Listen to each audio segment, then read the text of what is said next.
Find insight, guidance, and answers. Tune into Spirit with radio medium Laura Lee.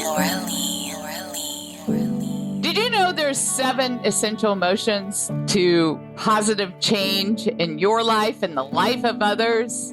My name's Laura Lee, and this is your 5-minute Spirit Reboot. I'd like to welcome my special guest, executive coach, author of Aspire, Reiner Lomb. It's a pleasure to be here, Laura. Thank you very much for having me. Reiner, what are those 7 essential emotions and why did you choose them? There's 250 emotions that drive our leadership behavior, and we're experiencing a mixture of emotion at any given moment, but they are more powerful than any other drivers of our behavior. So in order to make it accessible and learnable, I observed and I studied the ones that are most essential for leading positive change. Okay, and those 7 emotions are what? So the foundation, they're built like a pyramid, and the first 3 are empathy, compassion, and interest. Empathy drives caring. Compassion includes empathy, but it adds the commitment to serving the needs of the people that you commit to serve or that you are leading. And then interest. Interest is important for a leader to cultivate in order to understand the issues he's dealing with. And so now a leader can build an aspirational vision that connects to the aspirational needs of the people he or she is serving. And in order to do that, to build that vision, a leader must be optimistic. Now, if you have built an aspirational vision for whatever area of change you want to create in your life, then you want to mobilize people to help you to make that vision a reality. In order to do that, you need to inspire them to act towards your vision. Now, on top of inspiration is then, in mobilizing people, is you got to coordinate effective actions. You need to set goals, you need to work towards those goals, and people need to collaborate. In order to collaborate effectively, a leader needs to build trust. Trust in the leader, trust among the people that need to collaborate, but also trust in the people by the leader. Then a leader needs to be resilient, and that takes positivity.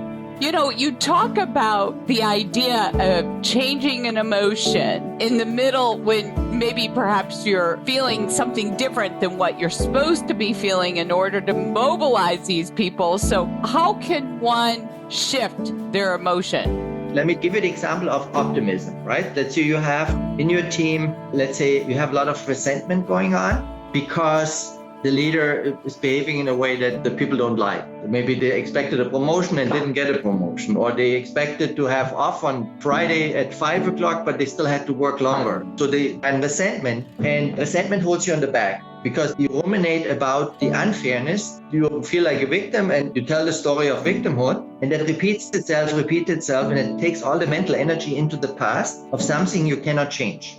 A powerful move is to accept, to tell yourself, this is something that happened that's unchangeable. I can only change the future. And suddenly all your mental energy and emotional energy goes into the future. Oh, I love that. It's a very powerful move. I have done it many times with executives that live in resentment, and suddenly they became visionary leaders. Right. Realizing the past is the past and just coming in the moment. What can you do to make a change? One of the important leadership competencies is the ability to mobilize people to take action. I think you just kind of gave that example, but how can somebody utilize their emotions to mobilize others positively?